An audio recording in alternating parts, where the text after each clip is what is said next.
Hello, welcome listeners to another episode of Listen, Learn, and Love hosted by Richard Osler. To introduce my guests, let me just take you where we find our guests sometimes. Sometimes I open an email and there's an email and I'm going to read it for you. My name is Josh Otani. I specialize in helping individuals with couples heal from shame, particularly around sexuality, including sexual compulsion behavior and trauma of betrayal. I often integrate approaches from emotional focus therapy, internal family systems, and somatic spiritual work, helping clients reconnect with their authentic selves and cultivate emotional and relational intimacy. I would be excited to speak on topics such as healing, shame around your sexual part of your LDS perspective, understanding and recovering from sexual compulsive behavior. Number 3, navigating betrayal trauma in relationships. Number 4, reframing unhealthy beliefs about sexuality and spirituality. And number 5, practical tools for couples to cultivate emotional and sexual intimacy. And so those are really important subjects, listeners, in our LDS culture that we don't talk about very often, and we don't develop very good tools to navigate these. And Josh holds a master's degree in marriage and family therapy from Utah State University and a bachelor's in psychology with a minor in family life from Brigham Young University. He has the coolest last name. If you're a Los Angeles Dodger fan, sorry, Josh, I just had to mention this. He pronounces his name like Shohei Otani. He is Josh Otani. No relation, unfortunately. I don't know if he likes baseball. He's an active Latter-day Saint, and we try to do mostly LGBTQ topics. We do some topics, listeners, around faith journeys and other tender subjects that I've sort of turned down a lot of podcasts because I'm getting overwhelmed, sometimes more than 2 requests a day. But I just wanted to get Josh on the podcast because these are kind of this is the lane we're trying to be in this platform, is having really clinically trained people or people with lived experience to help on these subjects we don't usually talk about. So with that, I'm going to hear what Josh is going to say for the first time, just like you, and I trust him, and pretty thoughtful guy. And is that okay for an introduction, Josh? Be on this podcast to be able to kind of share a little bit about my own personal experience as it pertains to some of these topics, but also be able to share some of the work that I've recently been doing with some clients. And so my hope today is to be able to reach an audience that would be able to resonate with parts of whether it be my story or the story of some of my clients, to be able to find greater clarity, curiosity, and healing, whether this is a particular issue that you struggle with yourself or of a loved one. So everything that, Richard said, in the bio that I sent are things I specialize in. I specialize in working with individuals and couples where typically one of the partners struggle with unwanted sexual behaviors. There's a lot of literature that will call this many different things: sexual compulsive behavior, problematic pornography use, the list goes on. But regardless of what you classify it as, I work with couples where one of the partners are going to be receiving that kind of behavior as problematic, and whether they view it as cheating, whether there's a rupture in trust that occurs from this.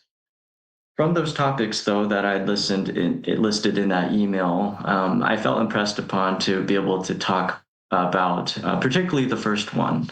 The first one, in that being able to identify and be able to have more understanding as it pertains to the relationship with your sexual part. I think from a young age, maybe I can just give a little bit of background about me, but I was born and raised a member of the Church of Jesus Christ of Latter-day Saints. I grew up going to church. Both my parents are active and are still active to this day. And so I went with my siblings and I. And throughout, going to church or, from family discussions. Ultimately, as it pertains to some of these behaviors, I got the impression that sexual behaviors such as, viewing pornography, masturbating, those were things to be avoided. Were seen as sinful and drew us away from, our Heavenly Father and Jesus Christ. And so from a young age, I received that conditioning that, for example, whenever I would have a slip up, my dad typically would talk to me about it. And he tried his best to be as loving and caring as possible, but typically would tell me to go talk with a bishop or state president, be able to kind of receive some counsel about the repentance process and being able to essentially be forgiven from that. And that pattern continued on all throughout my teenage years when I was first introduced to pornography, to young adulthood, all the way up until my mission, post-mission, young adulthood. I saw several, bishops and stake presidents about this issue and just challenges I was going through. At one point, though, one of my bishops in one of my YSA wards in Provo, before I had met my wife, sat me down and said, "Josh, your Savior is understanding and is aware of your situation and has forgiven you. But ultimately, what's going to be different, Josh, the next time I see you? What are you going to be specifically working on to really combat some of these behaviors?" And that really started this whole identity exploration on my own end. What really started me down that journey in the first place, what has sustained that kind of behavior throughout my teenage years all the way into young adulthood. And so from there, I've attended 12-step meetings. Also, I want to give a shout out to a program that I've been enrolled in, Life-Changing Services, particularly the Men of Moroni program. And also through my clinical training, being able to learn more about how this behavior tends to land in people's lives and show up.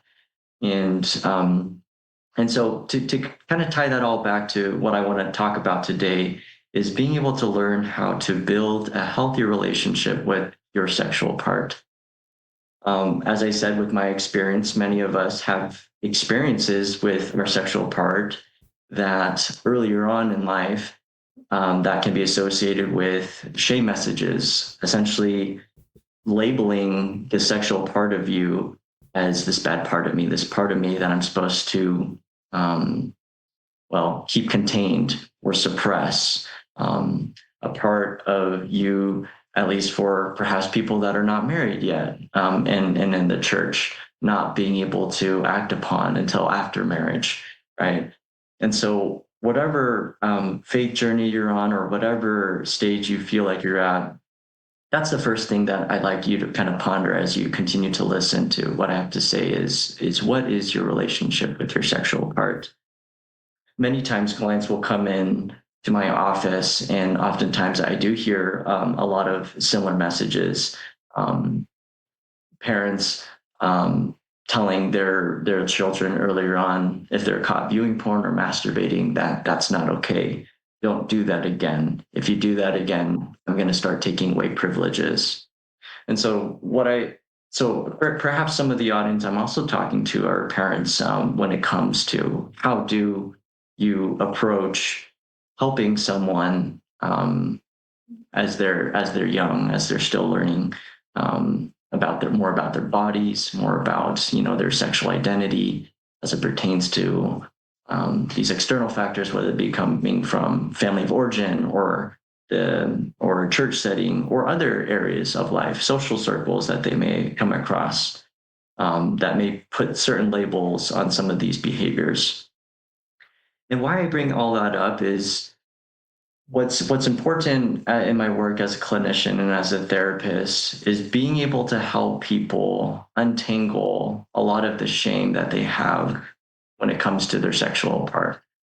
my core belief is that everyone inherently has a sexual part.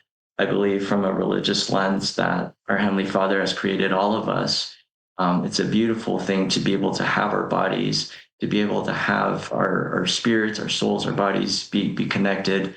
And really, right, to have the sexual part of us, which is a big part of, I believe, our mortal journey, to be able to have bodies, to grow, to procreate, to have children, and with one day, with hopes to be able to return back to live with him.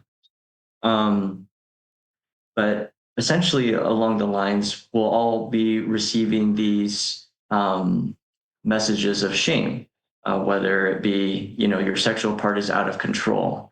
A lot of my clients will ask, I feel like I've never had a positive experience with my sexual part. And really, it's hard to kind of draw a lot of people's views about their sexual part. It's shameful. It's something to be, covered up. And so a lot of my work is being able to help understand some of these origins of where these parts come from. I can think about one client in particular who had said those words. I can't think of a single instance that I had a positive experience with my sexual part.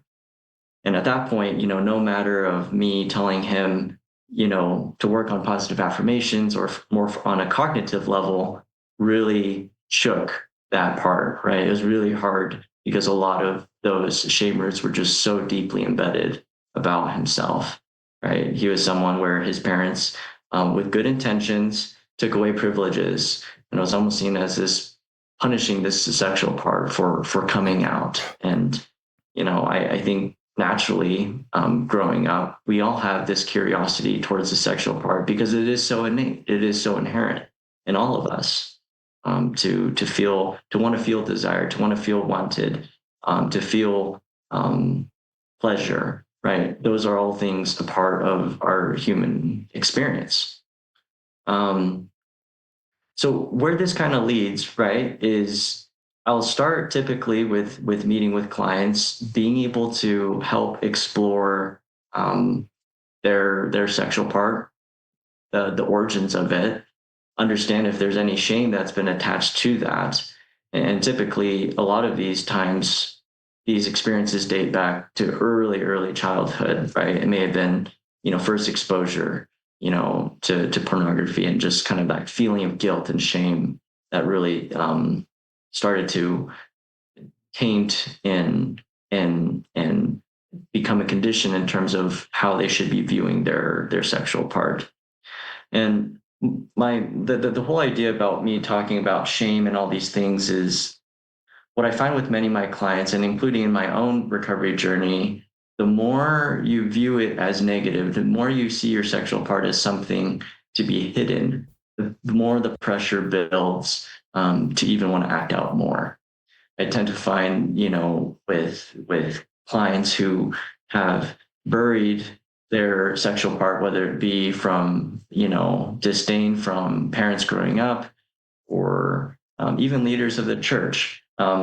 And now, as they're probably older, right, have partners and are married, disdain from their partners, right, with some of the conditioning of how it can be perceived, right, is being able to foster a greater sense of that self-compassion and acceptance towards this part. So we see a decrease in a lot of that pressure, and so, it is kind of like a balancing act, being able to develop more curiosity towards the sexual part of the origins, trying to develop more self-acceptance and self-compassion towards the sexual part, to be able to see it as just something that's inherent, as something that's beautiful, and something that's life-giving, rather than something that takes away from your experience. And so, through some of the therapeutic modalities that I've mentioned, with the internal family systems, we work with we talk about these parts and use parts language to be able to talk about, what were some of the origins of this part? How do you see this part now based off how you've seen it in the past? And ultimately, how can we help to have you have a greater sense of control of this part? Not in a sense to beat it up or to lock it up, but how can we learn to work more with the sexual part so that we're more integrated? The whole idea is integration with the sexual part, because the clients that I've seen historically who have started to have more compassion, more understanding towards this part and acceptance and love, tend to be able to act better in their value system. They're able to not react out of shame or fear, but more so out of feeling empowered, being able to experience sexual urges as they come, temptations or thoughts that may come, and be able to say, that is happening to me right now. And I'm noticing where that's coming from. And ultimately be able to decide how they want to act. Kind of more from a spiritual lens, thinking about, the program that I'm referencing, the one I've been enrolled in with Life-Changing Services, they see things, this issue from a spiritual lens. And essentially the idea is that the adversary and Satan essentially will be planting these thoughts into our minds about wanting to view porn or searching up something that you've seen previously. But the whole idea about it is to not associate that to your identity, to not say, I am my thoughts, or because I'm having these thoughts, I'm a bad person. My belief is that those thoughts, whether it be coming from the adversary or just, out in the nebulous world, are just part of our experience. Is to be tempted to have thoughts that will come and go. And the big idea about it is to not be scared of those thoughts and to not ultimately attribute those thoughts to your identity, rather than just to be curious about them, understand them for what they are, and just say, oh, if I'm having a thought to view porn right now, that's happening to me. What am I experiencing in my body? Many times people will experience, this pressure. They may describe it as this tingling sensation, typically in their genitalia. But oftentimes, people's gut reactions is to say, if they do have negative beliefs about their sexual part, this is a bad thing. I'm under attack. I have to resist. But when we do those things, that actually worsens that exacerbates the issue. It's when we hold those kinds of beliefs towards the sexual part. And so what I do a lot of in my coaching and my therapy is being able to work through really, a mindfulness exercise and being able to understand the thoughts that are coming, kind of slowing the whole process down, understanding what's happening in my body in response to those thoughts. And then from there, once they have more of an awareness, we're able to then be able to redirect that energy and say, wow, I'm having these thoughts, I'm having these sensations. It's okay. I'm human. It's okay that I'm having this experience. What a beautiful experience. And now, what am I wanting to do, actually, right? I was perceiving this temptation as I was working on homework because I was starting to kind of zone out and become bored a little bit. I just had this thought to view porn, noticing what's happening in my body, right? I'm starting to experience this. But in reality, that's not what I'm wanting to do. I'm actually was wanting to work on this or stand up and talk with someone or do something. Richard, I've been kind of rambling at this point, but any thoughts about kind of what I've said in particular? Any questions or things that you think this audience could benefit from? First of all, I don't think you've been rambling. I think it's been terrific. I'll just quickly I usually save all my comments to the end, but I'll just kind of click off a couple just things that you said, that just phrases that really jumped out to me. First of all, I love this: how to build a healthier part of your sexual part. No one's really framed it that way. We're human beings and we have lots of different parts. And I love the way you just factually talked about as our sexual part. Then you said untangle shame from the sexual part. It's not, sometimes as we talk about it, something that needs to be covered up. And shame to me, listeners, is Satan's greatest tool to separate us from the love of God and the love of ourselves. And, guilt to me is positive in nature. It's forward looking. It's thoughtful. Shame is just everything you're talking about, Josh, in a super powerful way. Then you talk about this sexual part is a beautiful, inherent, life-giving thing. And I just love the positive approach to both men and women and their sexual part. And then I love the way you talk about thoughts. Thoughts are part of our experience. Be curious about them. They're not your identity. And I think you rightly so, you may not have agency of your thoughts. And I just think that's such a more healthy approach. I've shared this before on the podcast, listeners. When I was 16, it's coincidentally my 65th-year-old birthday today. You'll be listening to this after I'm 65, but I'm recording this on my 65-year-old birthday. So that's 65 minus 15, 50 years ago, when I talked to a bishop about my thoughts, he said to sing a song and the thoughts would go away. And now whenever I sing that song, I just think of my thoughts from age 15. It didn't really work for me. If I'd listened to you, Josh, talking about thoughts in such a positive, healthy way, that would have helped me so much. So this is great. Just keep sharing. Yeah, well, I appreciate those summaries, those key points. I think, a lot of times, just to kind of emphasize, Satan will kind of plant some of these thoughts into our minds. And oftentimes, based off our conditioning, we may start to attribute those thoughts to our identity, right? Essentially saying, and he's not going to want to take responsibility of those thoughts. He'll be like, those are your thoughts. You're thinking that. You're a bad person, right? And oftentimes I have clients that will initially come in with the expectation of, Josh, I've been struggling with this for years. I want to stop having temptations. I want to stop having the urges to want to view porn.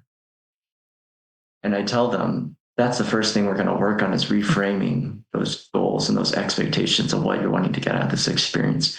That is saying, like, to someone, stop breathing, right? It's like that's like an inherent part of our mortal journey, in my opinion, right? Is to be able to experience life, to experience being tempted, to experience challenges, and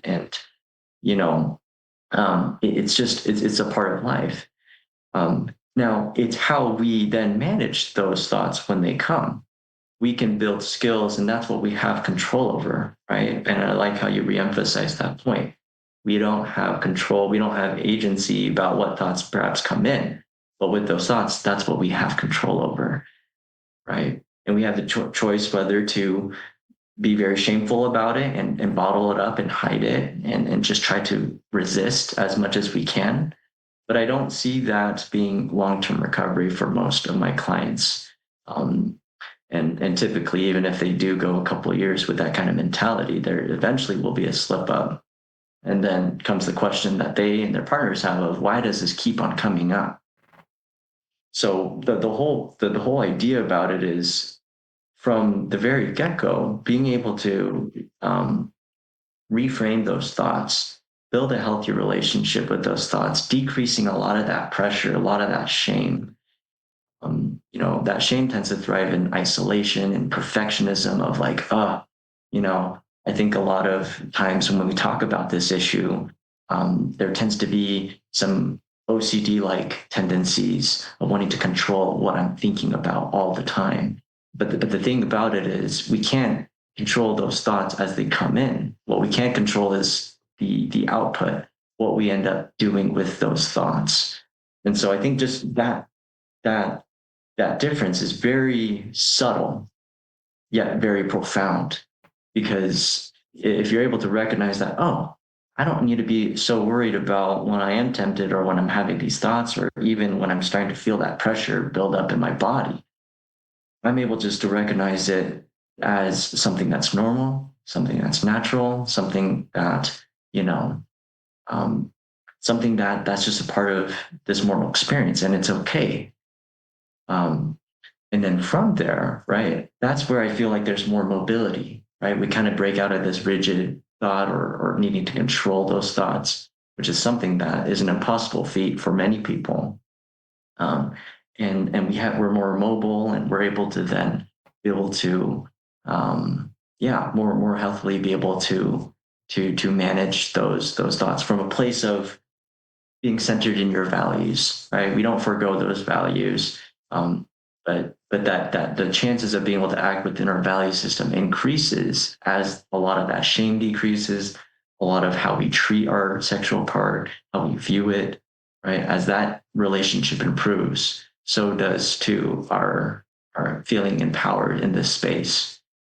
And that's really, the space that I'd like to get a lot of my clients to.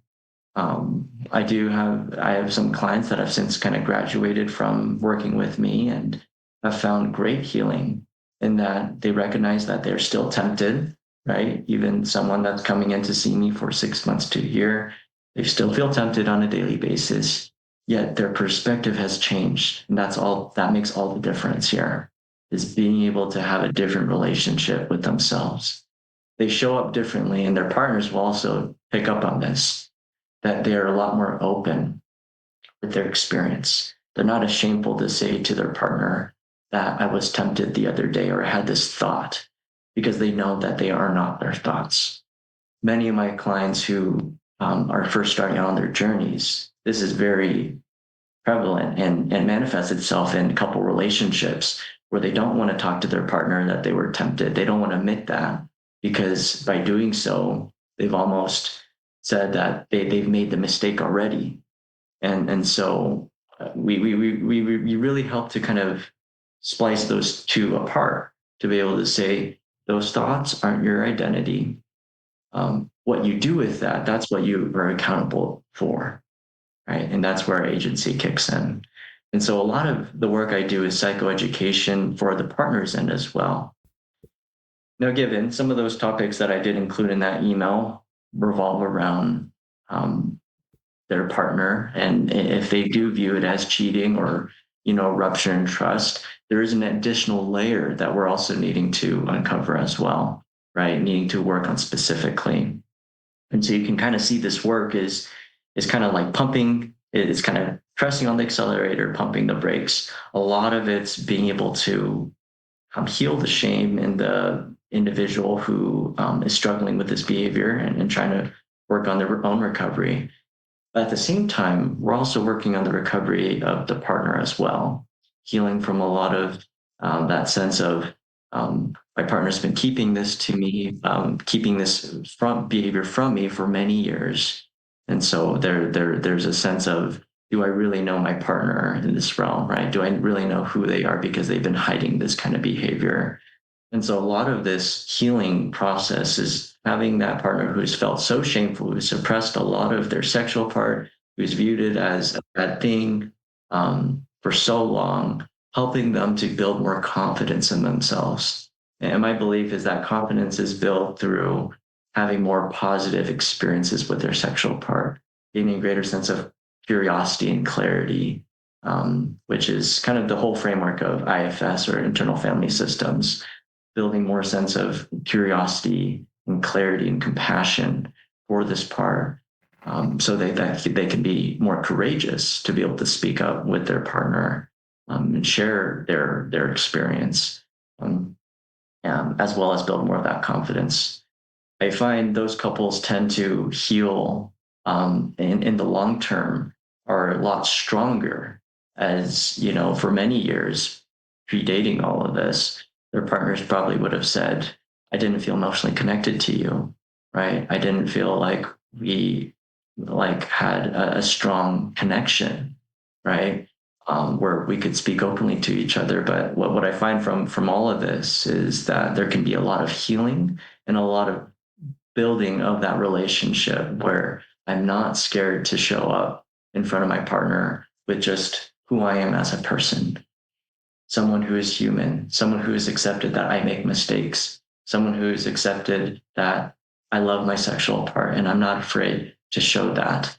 Someone who's been able to say, I'm not my thoughts, right? And I have control of and can work with what I do with those thoughts.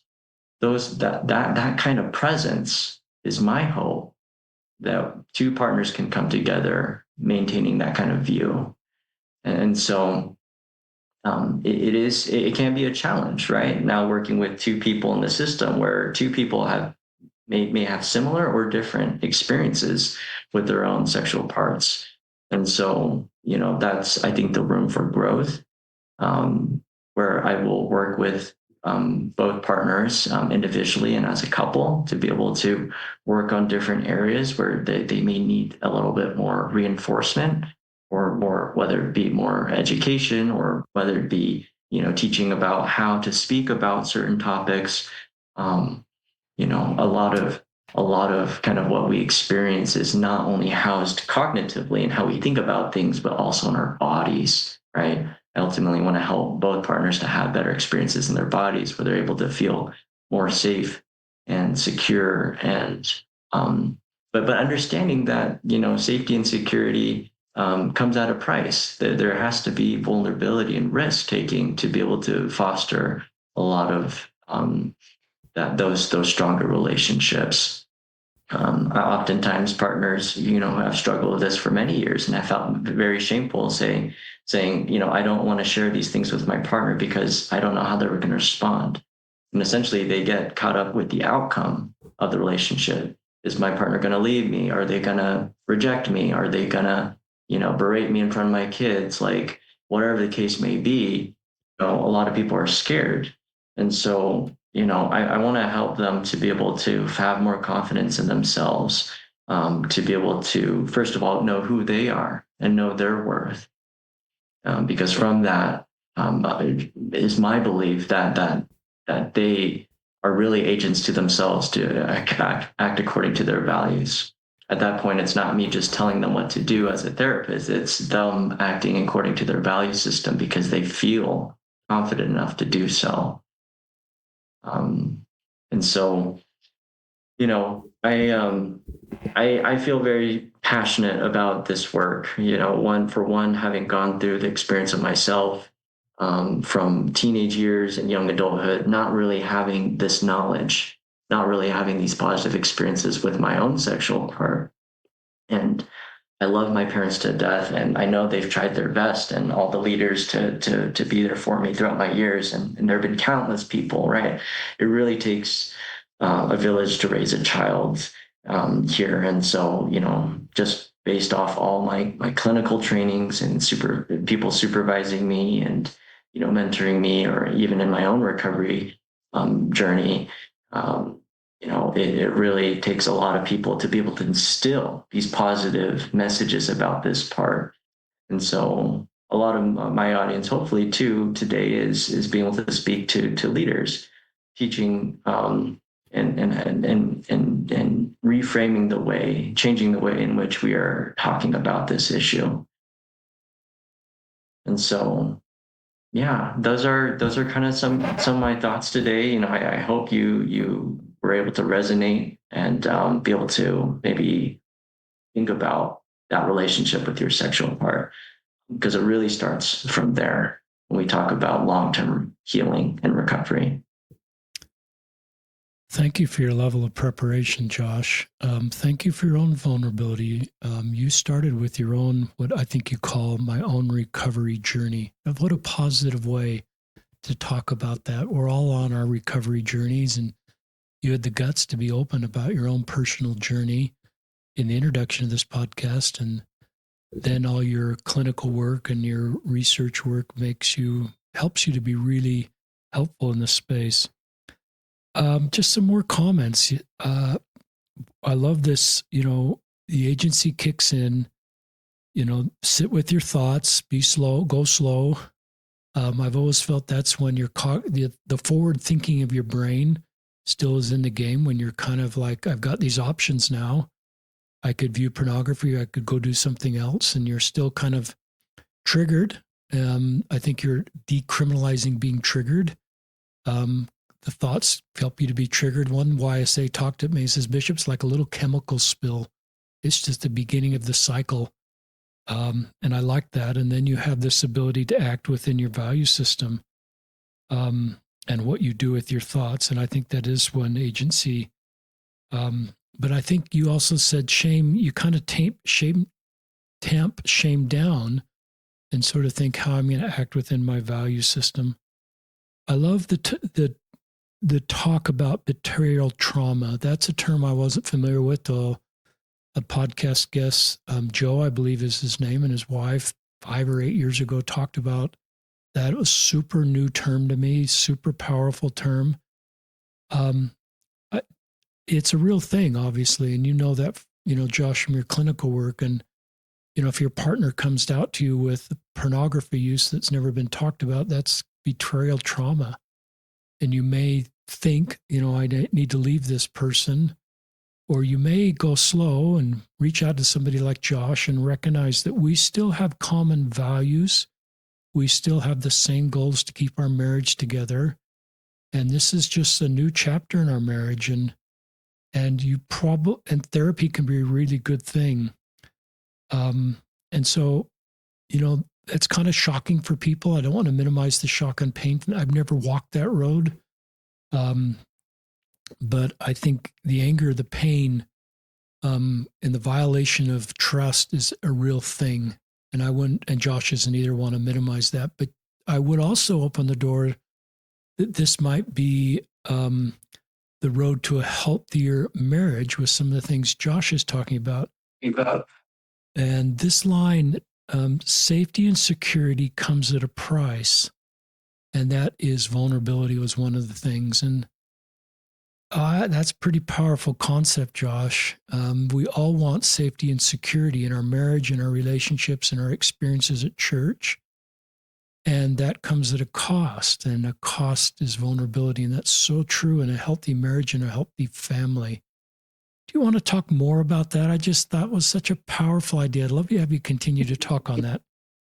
Yeah, no, I appreciate you kind of highlighting that safety and security comes at a cost. And I kind of mentioned that a lot of those kinds of principles reoccur in my work as a clinician, almost on a day-to-day basis, where partners will say, whether it be me meeting with them as a couple or individual, them saying, "I'm afraid of how my partner is going to respond if I do tell them how I'm truly thinking and feeling." And, while I can see that fear, because that fear it is a real thing. And fear is not just something that we think about cognitively. Fear is felt throughout the body.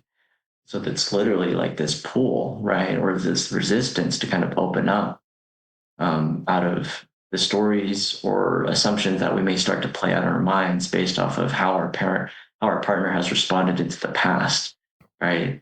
So like, let's say I see a couple and in previous times where a partner would, confess to like a slip up or something, and their partner is yelling at them, and screaming at them and all of the things. Is their partner justified in doing that and the feelings that they're feeling? Yes, because as we talked about, right, we're not trying to minimize this, the effects of that betrayal trauma. But at the same time, right, because we see it going both ways, that then sends to the partner that this isn't a safe space for me to speak up. Typically, when I do speak up and how I'm trying to be vulnerable and honest, I've only gotten backlash from that. And so they start to kind of develop these safeguards for themselves of saying, I'll only speak about these certain things, and I won't talk about these things as to not upset my partner. And so, a lot of those things could have developed either within the relationship or even earlier on in childhood, with having certain emotions or certain topics be shamed or being suppressed.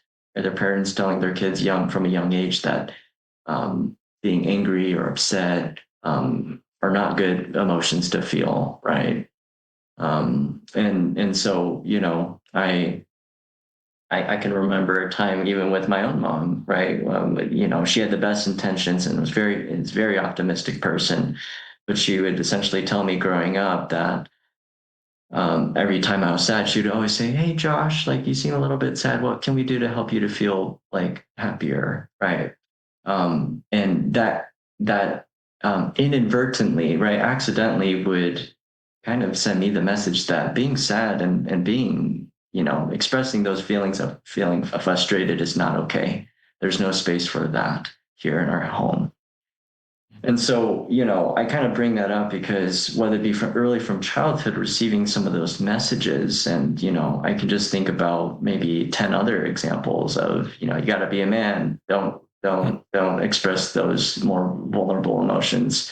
So whether it be a lack or um, underdeveloped parts of us that weren't, able to really have that experience, those positive experiences with our own, not only our sexual part, but now I'm talking more about our own emotional intelligence and awareness and being able to communicate that and articulate how we're feeling, right?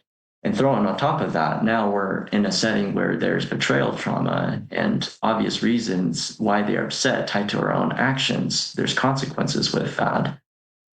It's being able to help that part grow from that very immature state, very underdeveloped state, from learning way back when that expressing these kinds of emotions was not okay, and helping them grow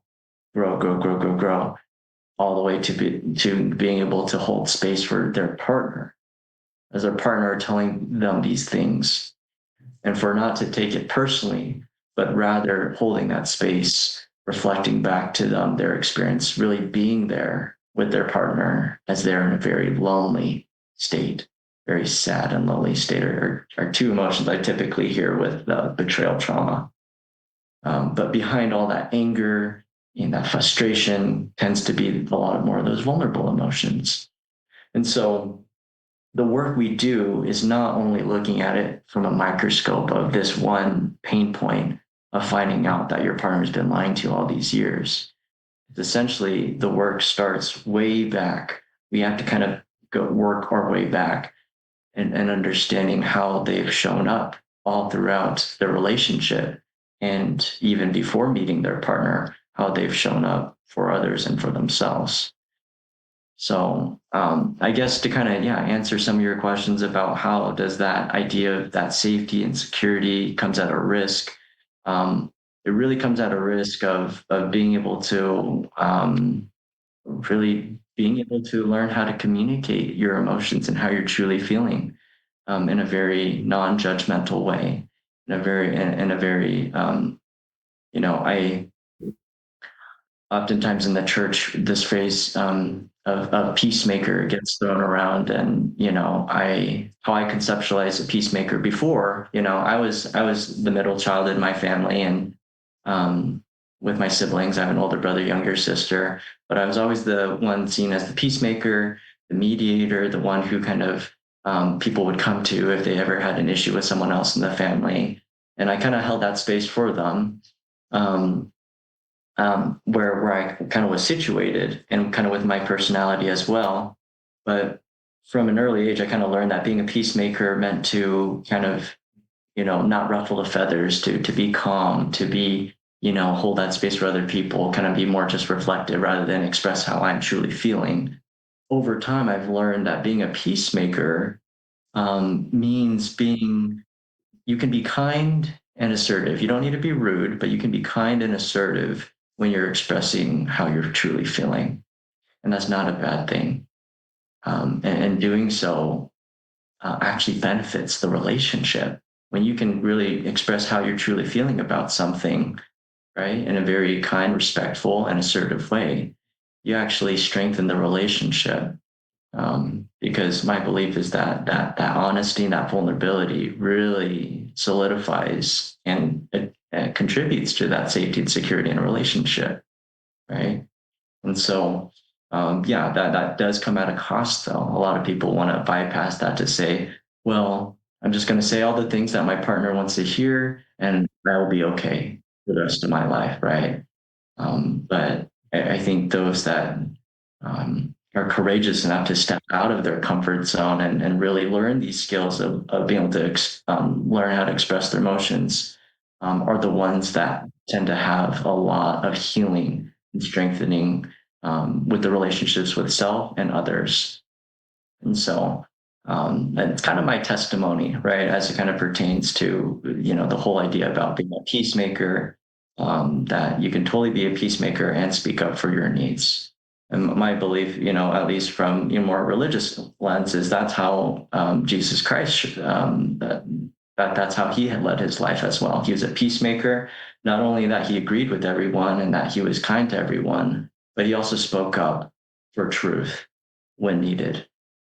And I thought, and essentially that's where I kind of see my stewardship in helping my clients is helping them to be able to be more like Christ, in the sense that they're able to speak up, feel more confident in how they show up, and viewing themselves more compassionately, and ultimately being able to build more safety and security in their relationships.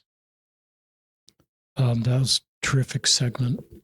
I want to just share some thoughts along Josh's line about creating a culture to allow vulnerability. So sometimes we're in a marriage, but sometimes we're in a leadership position where we can set the tone. And there's 2 times in my life I would love to go back and do a better job of creating a culture that allows vulnerability. And one would be, we have 6 children, they're adult children, so we're kind of out of the. If I could go back, I would, starting at a younger age, I would talk. We have 4 sons, 2 daughters. I would talk about the very things Josh is talking about, and sort of have better, healthier discussions, and then even go further and say, if you're working to solve pornography use or have an exposure to pornography that's not intentional, like someone showed you their phone, I want to walk with you on that road as your parent. So this is how I will respond. Intentionally viewing pornography as outside our family values or our church values, but it's not outside my love for you and my response to want to walk with you and understand this road and be a partner with you. So I wish I'd done more of that in multiple categories that are tender topics. Even having a queer kid, I would do that. We don't have any queer kids, but I would have done that at an age appropriate, that if you feel you're not 100% heterosexual, this is how I will respond. So all those thoughts that are going on in a youth's mind, wondering how their parents respond, know in advance. So you're creating this vulnerability culture. As I mentioned before, in 2013, I was a new YSA bishop, and I wish that between the week I was called and the week I started, I'd listened to somebody like Josh Otani, because I just learned. I wish I had the content that Josh just shared with me way back then.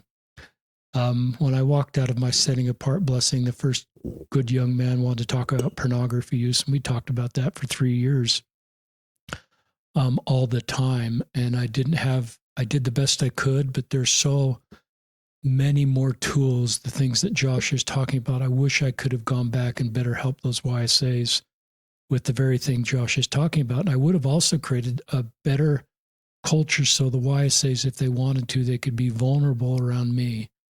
And I would have talked to them about how I respond, just like my kids, about tender topics, faith journeys, faith crisis, all the tender subjects that potentially a priesthood leader or young women's leader, Relief Society president, somebody that's kind of responsibility for a group within the church, can create a culture so that people will feel safe opening up to you. I thought about Elders Quorum that's kind of a pivot a little bit, but I listened to, my wife and I are a ministering couple in a YSA ward, and one of the YSAs sent us a podcast from Ward Radio talking about Elders Quorum, and they made the call, they said, the elders are actually really struggling in the church. There's a lot of focus on youth, but they mentioned that the suicide rate may actually be higher in the Elders Quorum. I don't know if that's true or not, but they talked about how it's kind of not a really particularly vulnerable place, where we're going through a conference talk and reading a paragraph, and they just talked about other Elders Quorums that are doing really brave, unique things. Like one Elders Quorum is doing a Google anonymous Google right at the beginning of Elders Quorum where people anonymously can talk about the things they are going on in their lives and they like to talk about. They're not saying them out loud, Josh, to pure vulnerability, but at least they're creating a culture. And I realize some would say that's not the purpose of Elders Quorum, but I just think the Elders Quorum needs to be a safe place so that people, I'm going back to Josh's words, safety and security comes at a price. And I think a lot of elders are looking for safe places to share the realities of their lives and know that they're safe to open about whatever's appropriately going on in their life. Some of that stuff is, there's lines in the sand there probably, but I think I'm worried a lot of elders in the church are silently suffering because they are really working through tough things, maybe an online gambling habit, and they don't have safe places to talk about this, and they're masking, and it's just crushing to them. And the suicide rate, I'm worried about that age group, men and women, a little bit. I'm also thought about my gay friends when you go back to thoughts. My gay and lesbian friends, we're kind of framing this up, and you didn't say this, but I think most people think, well, heterosexual thoughts, that's normal. For young men, young women to have those kind of thoughts. But if you're queer, you're going to have those thoughts related to your sexual orientation. It may be double painful for you to think about those thoughts. And all we teach about, people that are, so that can be add to your burden. So I think,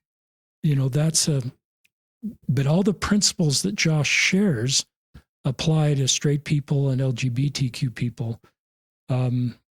So those are some thoughts and I love your discussion about, anyway, I'd love to go back and I'm not going to be a YSA bishop again, but for all of you that are younger and have the chance to create this culture of vulnerability, think what you can do in your circle of influence, whether that's a family, friends, a church assignment. And some vulnerability breeds vulnerability. And just like Josh role modeled that at the beginning of this podcast, he was vulnerable. And my respect for Josh just went up as he was honest about his own recovery journey. And you've got to figure out, each of us, how to do that in our own circle. It's not just always be vulnerable everywhere. You've got to figure out when it's appropriate. I think the Spirit will lead you, but vulnerability brings vulnerability, and it brings us together in the safety and security that Josh is talking about in a marriage, but can scale to other circles we're in.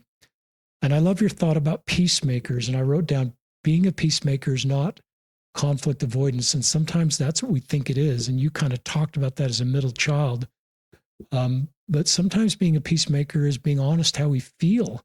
And even if that can induce initial tension into a situation, it may lead us into the healthier relationships that Josh is talking about. So I'll turn it back to you for more thoughts in closing.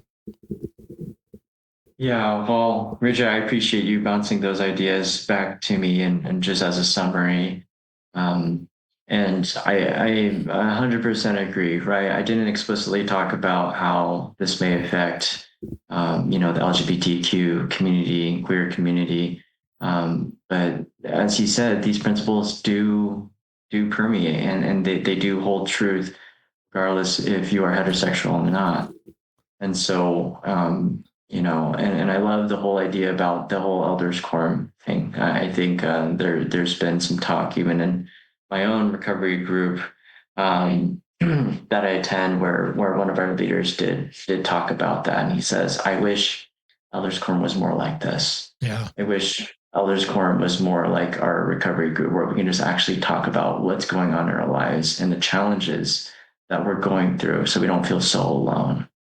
And so, whether it be whatever capacity, yes, vulnerability, we do need to be prayerful about that, about when and how we show up and are vulnerable with whatever roles that you hold, whether it be in the church, outside the church, social circles, family of origin, you name it.